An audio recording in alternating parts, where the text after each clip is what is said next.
When it comes to the inventory management area within MYOB Advanced, it's really one of the strong points of the system. And the way in which it's actually configured is, firstly, we can look at the warehouse management area. And this allows us to actually set up multiple warehouses, so based on what we actually need to have in there. And you can see in here I've got Auckland and Christchurch, and I've even got an outsourced warehouse.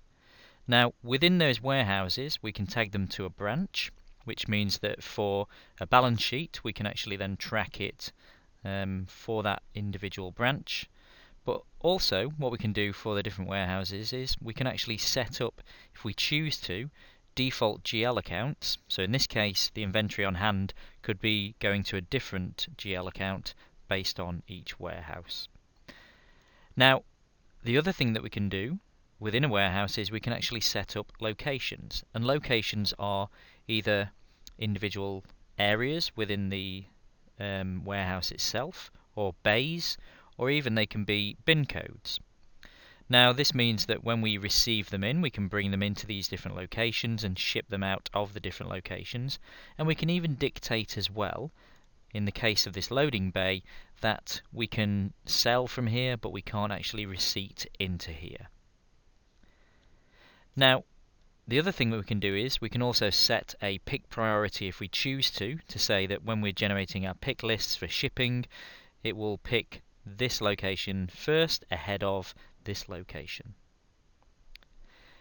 Now, when it comes down to the stock management of the system, there are two areas in which we can actually look at. And one is non-stock items, so they're actually two separate areas. And with non-stock items, these can be different things, such as if you're charging for an hourly rate for consultation, you can set that up and charge out a rate for the customers. Or, if you choose to, you can actually set up, for example, expenses.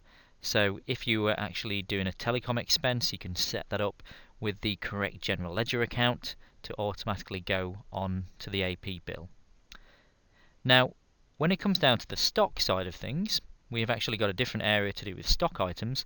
And when you add a stock item, you then add an item class. And an item class is, for all intents and purposes, a stock group. So in this case, I have desktops and laptops and printers. And what that allows me to do is it allows me to set defaults for this product. Now, those defaults can include general ledger accounts, as we saw a moment ago on the warehouse. But in this case, we could set a sales account or even a cost of goods sales account against it. We can also set a valuation method, so of either standard, average, FIFO, or specific. And this means for each individual item, we can actually track that cost, and it tracks it on a warehouse level as well. Now, the other thing we can do as well is we can actually set up base units and units of measure. So if we're stocking this item, then you can see that we stock it as PCs and we sell it as PCs, but when we purchase as a pallet, which has a conversion factor of 12 PCs. Now, when it comes to the actual stocking of items, there are several methods in which we can actually get stock into the system. We can either enter a manual receipt, or we can do it via our purchase orders area, or our third option, which is under create purchase orders, which is a pool of all of the methods of ordering, and then it can generate either a single purchase order or multiple purchase orders to different suppliers.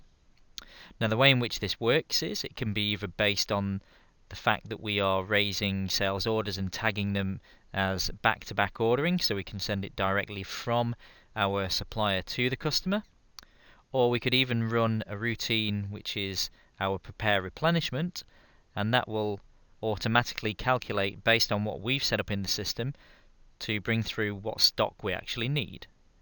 Now, what this means is that if I have on my replenishment info tab, I have a replenishment class, I can set it up for each warehouse with their own preferred supplier, and each warehouse can have its a different supplier based on where they are in the country. And you can also set up as well different classes. So if you wanted to receive transfers from a main warehouse to other warehouses, you could do that as well, or just purchase direct to that warehouse. Now, you can also put that in manually, or you can get the system to calculate it based on the history, and it will populate that for you based on your previous sales, and it will actually allow you to say, this is what I actually need. Now, the other part of the inventory management is all centering around our physical inventory count, or stock takes. Now, the stock takes can be set up to do a full inventory count, or we could actually do a monthly inventory count, which is based on a cycle that we can tag against each individual stock item. Or if I really wanted to, I could actually do it based on what we call our stock item class, and it then means that for laptops, these are all of my laptops currently within the Auckland warehouse, and I can proceed via that. Now, as you can see, we've got lot and serial tracking, which allows us to actually set up on a product whether or not it is serial tracked or whether or not it is lot tracked, and we can actually have different we can have a single variation on each stock item, and it means that when we then issue it out, we can choose how to issue it. So whether yet again it's a FIFO basis, or even if we want to do expirations, especially for things like lots, where we can then send out the items before they expire, or find out which ones are going to expire. Now, the other thing that we can also do is we can also run off stock valuation reports, as you would imagine.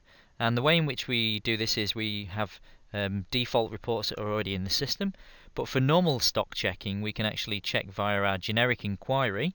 And if we have a look at an inventory summary report, and I just pick this item here, it'll automatically show you what items we've got in which warehouses, and if I click on expand by lot and serial number, it will then give us extra details based on each individual serial number. Now, if we wanted to simply see an inventory valuation report, we could just click on that, and we could just then run it for a warehouse, for Auckland, and it now gives us the information of the total cost for Auckland. And that concludes the inventory management portion.